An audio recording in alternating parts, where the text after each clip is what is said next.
You can't then switch it into an LLC. They don't have a relationship with your LLC. My number one pet peeve in this business is people say that something needs to be fixed or addressed. What we need to say instead is if you owe someone money and they get a judgment against you, they can assert their judgment by recording that judgment in land records to any property that you own. Know that as the title company, we don't work for either buyer or seller. If you're making a claim on your homeowner's insurance, it's because something bad has already happened. Right. With title insurance, you may very well be reaching out to prevent a damage. Then the buyer's gonna pay for it. My number one tip,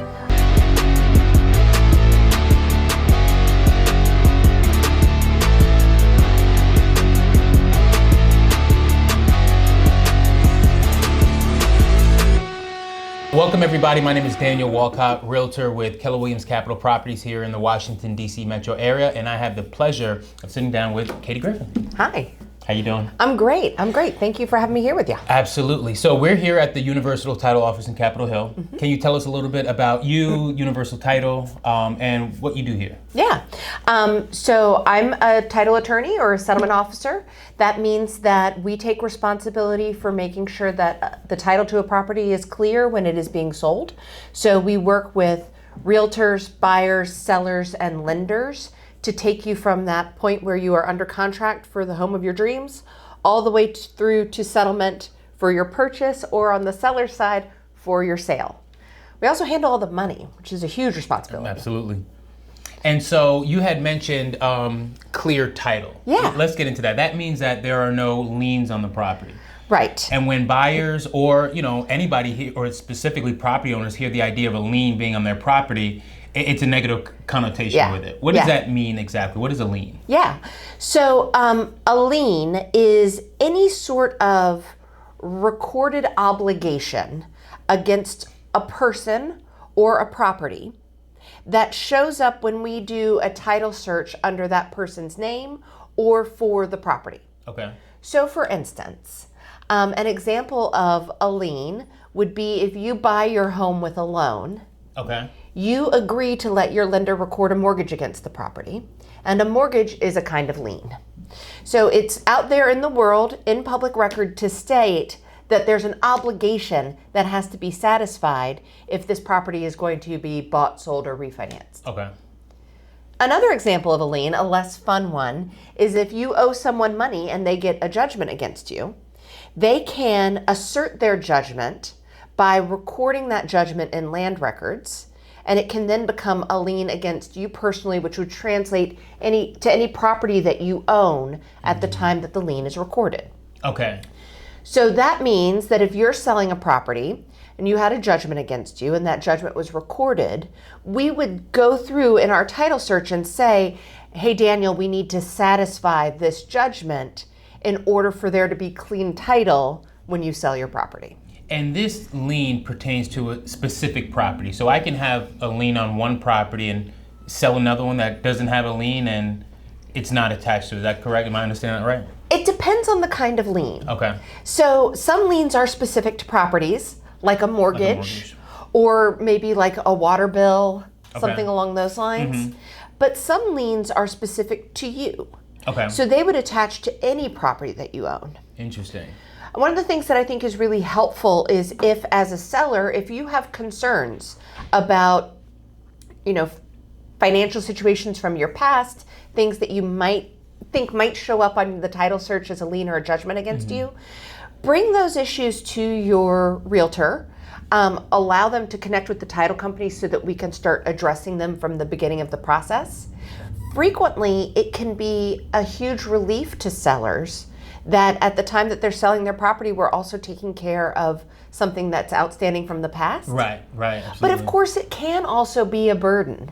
So we want to look at it as early as possible in the home sale process so that we know how that's going to impact your numbers and what your cash out from closing would look like. 100%. And so you're saying for sellers, as they're working with their agent and their title company of choice, that is something you recommend doing before we go under contract? Is that something that's possible, or when do you typically see that we're going through that title check to make sure everything's clear and as we expect it to be. Yeah. Title check is usually done after you're under contract. Okay. In large part because then the buyer's going to pay for it. Right? So the buyer pays for that title search so that the buyer can get title insurance. Right. That's part of the normal home settlement process. But I would say for sellers who have a specific concern, Okay. like, hey, I know I'm behind with the IRS. IRS is always a doozy. I know I'm behind with the IRS. Or I know I have a credit card judgment that I'm making payments on. Okay. Sometimes it is smart to get ahead of that a little bit. But that's where I think sellers should realize that both their agent and their title company, we are trying to get you across the finish line. We are your partners in that. We want to know what you know so that we can help you most effectively. Got it.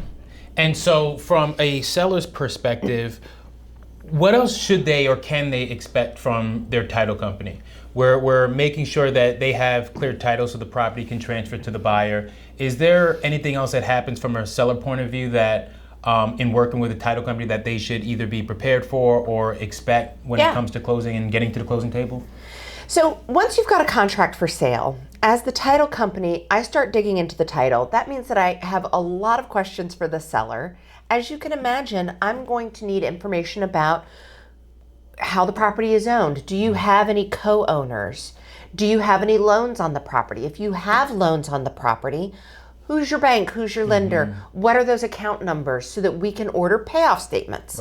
Because we don't need you to come to us with payoffs for all those things and clear title ready to go. That's part of the digging that we do as part of our job. Okay. So we're going to be asking up front for sellers to share a lot of information with us. And part of the reason that we try to reach out very early on to the sellers in our process and make a connection is so that they feel comfortable with what we are going to do on their behalf and on behalf of the transaction. I think it's also important for both buyers and sellers to know that as the title company, we don't work for either buyer or seller. We really work for the transaction. So we're not interested in, cutting corners on the buyer's behalf or cutting corners on the seller's behalf. We're interested in doing it right so that we can issue a policy of title insurance that we think is going to be a good one that never has any claims filed against it. Right. Yeah. And so, and for buyers, that's huge because that's, either it is a concern of them or it's something that they're completely unaware of, this idea of title insurance. We know about homeowners insurance and other types of flood insurance and things like that. But when it comes to title insurance, what does that actually do for the buyers? That's something that they pay on a monthly basis? How does that work? So title insurance is a sort of a unique product. It is insuring a new homeowner that all the way going back through time, there are no loans or liens on the property that they didn't put there themselves. Okay. So it's essentially a policy that ensures the new owner that they have clean title. So if something comes up during the course of their ownership where someone is coming forward from the past with a claim against the property, that's when title insurance would kick in to defend their ownership. Okay. So it is also, title insurance is paid for you as the owner once at the time that you purchase the property. So it's not like homeowners insurance where you have to pay every year. It is one and done. And I think one of the things that is most important to note about title insurance, it has a value that continues for the whole life of the property. It's protecting that investment. And I tell people at closing, the number one time that you end up using your title insurance is the next time someone checks on the title to the property. So that's probably when you are going to be selling or refinancing the property. So one of the things that title insurance does is pave the way to make sure that when it is time for you to cash in on your investment, that something that someone missed in a title search in the past is not going to come forward to keep you from being able to do that. Okay. That is quite honestly the most important benefit that I see title insurance offering homeowners, and I see it on a daily basis. And there's all types of insurance out there, and I think insurance in general gets a bad name. Most times they've earned it. I find that title insurance, and again, thankfully I've only experienced a handful of times with my clients, but the times in which they need it, it has really come through for them because I mean, if they didn't have it, now what? They're almost, Well, what's the interesting thing about title insurance as compared to other insurances as well? If you're making a claim on your homeowner's insurance, it's because something bad has already happened. Right. With title insurance, you may very well be reaching out and using your policy to prevent a damage to you. And the way that the insurance works is therefore a little bit different. Right. And part of the ways that we can get good outcomes for people while still having really low claims numbers as an industry is that we essentially are getting ahead of problems for the insured when they come up as part of a closing. Right. So I do think it's a product that I didn't know anything about until I got into the industry, until I bought my first home. Yeah. But I've seen what it has done to protect people and help them with their investments. So I am happy to be part of the title insurance industry. I am always interested in talking to people about title insurance so that they understand what they're getting. Yeah. As you can imagine, it makes me really fun at parties. So one thing that you mentioned when it comes to selling the property is identifying who is on the title. Yeah. And I think that's a huge piece because this comes up a lot of times with either putting people on title or when you are buying a property, who actually has ownership, right? Yeah. And that's what being on title means? Yes. Okay. So people talk about title, and title can be a piece of paper that conveys ownership, but it can also be the wealth of information of how a property has been owned, how it has passed from hand to hand, so that when you say you have title to a property, it really means that everything that has come in the past has led up to you as an owner of that property. Okay. Property has passed from one hand to another over the course of time, so that when you take title to the property, you take title as a sole owner if that's what you choose to do. But if you have a co-owner, you can take title with a partner, with a spouse, with a sibling, with a parent, and you can choose how you own that property together. Okay. So anyone who is on the deed when you purchase the property is on title. Okay. And that means that they are a co-decision maker for you for that property for as long as you own it. I mention this because people ask me a lot whether they should add their children to title for a property. And they want to do that because it has the benefit of the right of survivorship. But I also want to make sure they understand that it has the potential downside of meaning that if you as the parent want to make a change to the property, put a new loan on it, sell it, anything along those lines, your children have to be involved in that change too. And that may be great, but it can also, because families be families, it can also be a complication. Yeah.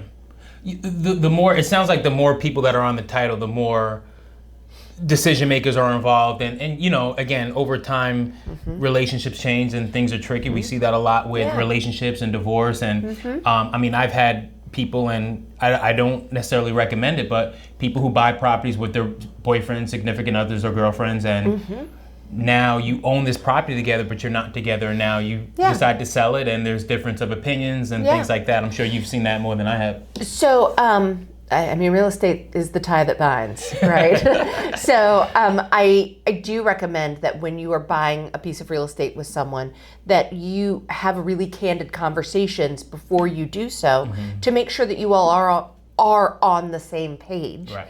And have some basic ideas in mind of what would need to happen if your relationship changed. And make sure that you are also documenting what your investments in the property are. Right. I think it's a really great idea to make sure that you have it in writing. I contributed X% of the down payment. You contributed Y%. We paid our mortgage 50-50 or 70-30 or those sorts of things. Making notations about them can help you if your relationship changes in the future. Gotcha. And I want to take a step back because you had mentioned that this idea of adding children to title in a way to pass it down. But as we know, you can also do so via a trust, right? Yeah. And so is that something that you operate or that you issue as a title company? Yeah. Or is that? So Your estate planning for an individual who's buying or selling or investing is something that you need to talk about and determine with an attorney that specializes in that. Okay. We don't create trusts. Okay. We don't create wills or estates, but we do deal with them a ton in handling people's properties. Okay. So a trust is a vehicle by which you can own a property and have a plan in place for your death that is something other than having the property pass to your heirs through your estate. It instead indicates who the successors are for your trust so that the trust continues to own the property after you have died. Right. And for some people, it's a fantastic estate planning tool. Also, if you own property with a spouse, you can own that property as tenants by the entirety, which has the right of survivorship. If you own property with someone who would be your primary heir, then even if that person is not your spouse, you can own the property with the right of survivorship. So that if you died, the property would pass immediately and directly to your surviving co-owner. In that situation, does that bypass probate court or that stuff? It means that the property itself does not ever become part of the deceased person's estate. Okay. So it doesn't have to go through probate. It doesn't have to go through that process. It immediately vests in the surviving co-owner if you own the property with the right of survivorship. Okay. So there's fantastic reasons to do that for spouses, for partners, for families. But again, anytime you have a co-owner, you got to think about what that's going to mean during your life, not just after your death. And having a co-owner is, and this is specifically for buyers who are purchasing a property with a mortgage. Just because someone is on the mortgage doesn't necessarily mean, well, I think most times mortgage companies do want them to be on title, but vice versa, if you're on title. I'll tell you right now, if I'm on the mortgage, I want to be on the title. But you're absolutely correct that the two don't have to go together. So just spin out a couple of examples here, right? So mother and son buying a property together. Son is going to live in it, but they're buying this for while son is in school or is younger, doesn't have the credit history, doesn't have the income. So mom is basically here to support the purchase. Right. She may make the decision that she doesn't want to be on the title to that property, that she wants the property to be in her son's name only. Okay. And she will just support that purchase by being on the loan. Gotcha. In another example, we'll still do mother and son. This is now mom's place where she's going to live as her retirement. Okay. She doesn't have income.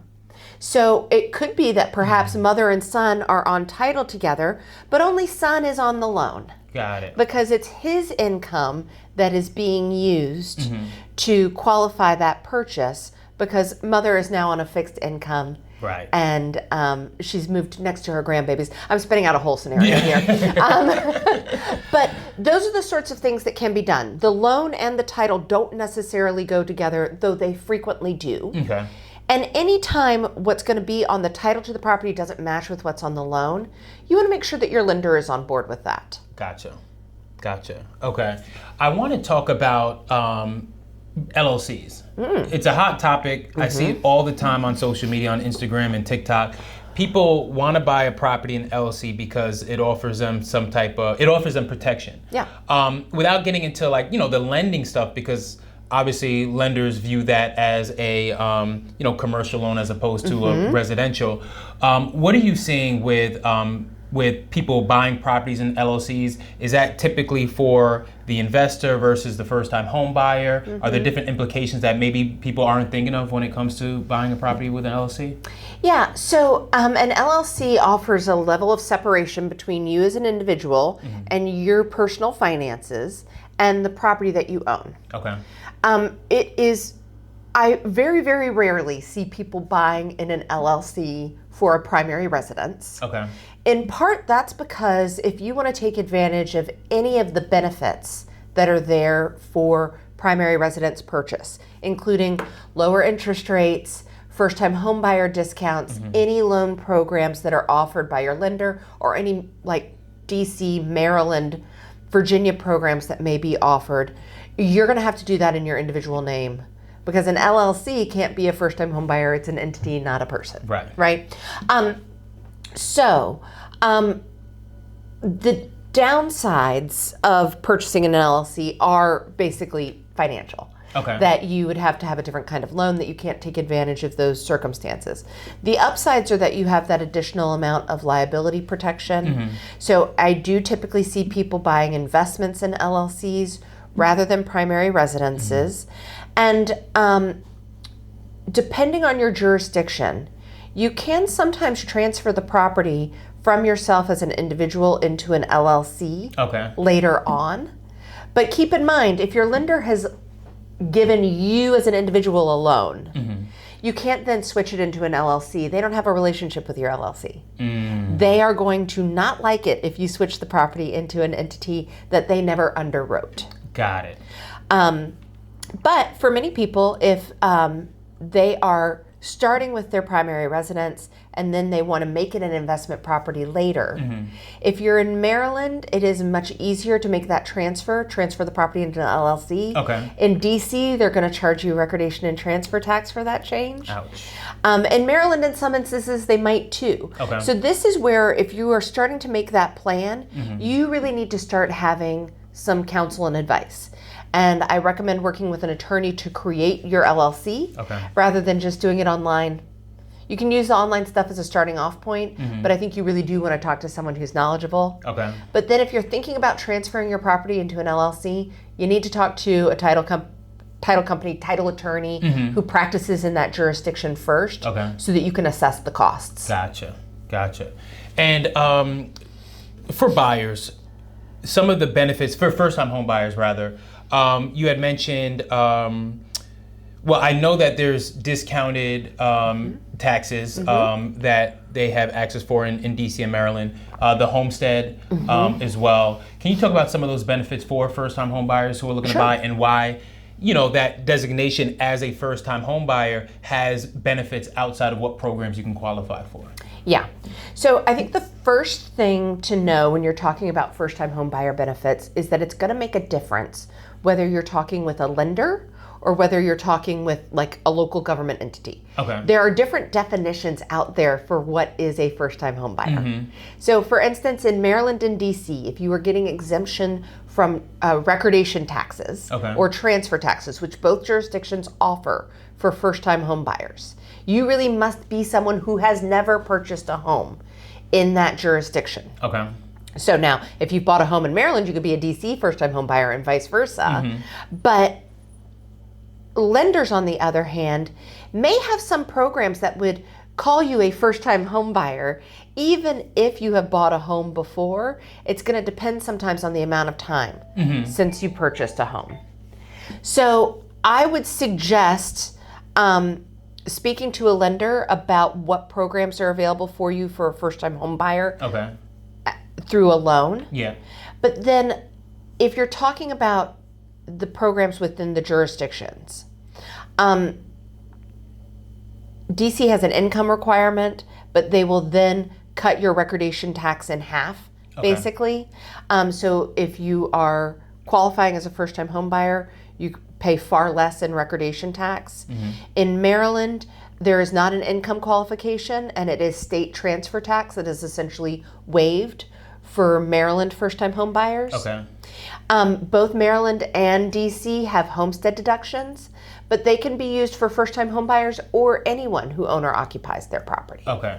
And then in DC, they have an additional program, which is a tax abatement, which is for people who have income under a certain lower level and a purchase price under a lower level. And they can then actually not pay any recordation or transfer tax and have their property taxes reduced to zero for 5 years. So I know people in our area are frequently making decisions about which jurisdiction they're going to buy in. It's all about the feels and all those things, but you should also assess what benefits are available for Absolutely, because it sounds like it save you thousands of dollars. Potentially. And Maryland has some great lending programs too.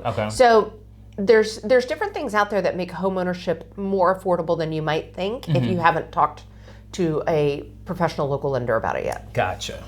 I want to wrap up by talking about the sales contract. Okay. Because when it comes to, title companies, you guys represent basically the transaction, and the transaction is boiled down to what's on the sales contract, right? Yeah. And so how do you, as a title company, how do you interpretate disputes, or how do you mediate maybe disputes on the contract that maybe the buyer sees it one way and the seller sees another way? I'll give an example. Closing date. Yeah. When a closing date is set, is that something that is suggested, or is that something that is contractual? Yeah. So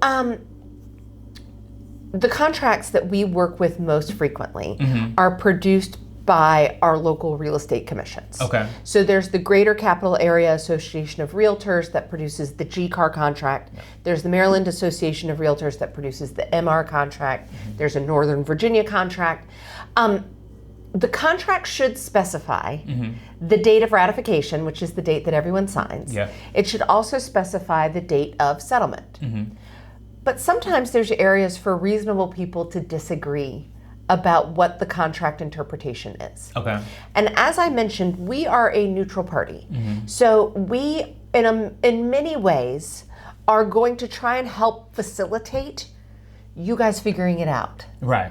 So if you come to me and say, hey, this contract wasn't signed until after midnight, so the ratification date is actually one day later than what someone put on here, then what I'm going to encourage you and the other agent on the transaction to do is go back to your email records, perhaps speak to your brokers, pull in some folks to help with that. And what I'm going to do at some point perhaps is offer my interpretation based on the information that we're looking at. Got it. And encourage you all to get down into writing and clarify as early in the process as possible what those actual dates are. Okay. And, as a neutral party, I take that very, very seriously because everybody needs to feel comfortable coming to the title company. I cannot be judge and jury on a dispute, but I can offer some insights and have us all go back to what we have written and agreed upon and try to come to a place where we are all on the same page. Okay. And so I find that, and maybe you have a different answer. I find that most of the disagreements between buyers and sellers have to do with either the home inspection, the financing, or what happens at the final walkthrough, condition of the property. Is there any tips that you can share for either buyers or sellers to say, here's how you can avoid maybe any disputes, disagreements, so everybody's happy when it comes to getting to the closing table? Get specific. Okay, yeah, that's great. My number one tip, don't leave any blanks in the contract. So it's a form document. There's blanks to fill in. Yeah. Any unfilled in blank is an opportunity for a dispute.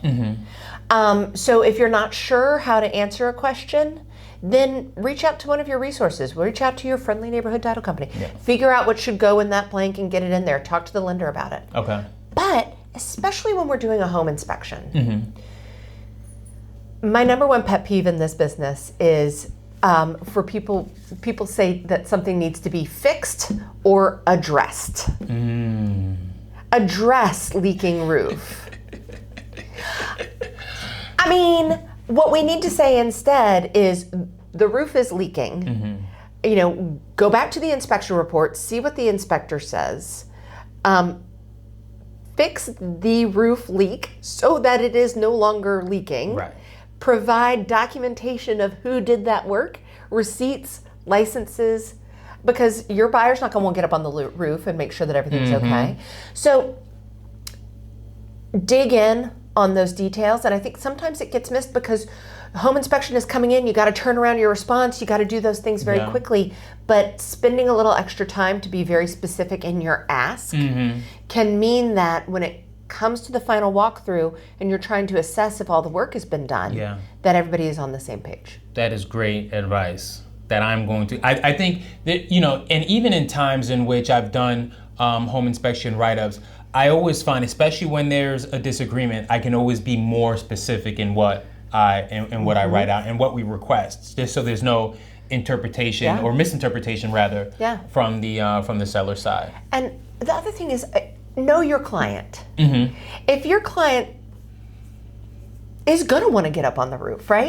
You might have that client. Or if your client is already feeling very sensitive about being a new homeowner and worried about things that they might have to fix in the future, then dig further into what that client's wants and needs are. And as a client, speak up. Because if you are not going to be happy when you do the final walkthrough, Daniel's not happy, seller's not happy, I'm not happy, we want you to have what you want, and the only way we can do that is if we know what it is and make sure it gets included in the contract. 100%. 100%. Awesome. Well, that is all the questions that I have for today. Okay. And thank you so much for your time. Yeah, absolutely. This was fun. Let's do it again. Let's do it. Thank you guys for watching. If you guys have any questions, drop them in the comments below. Thank you. Cool.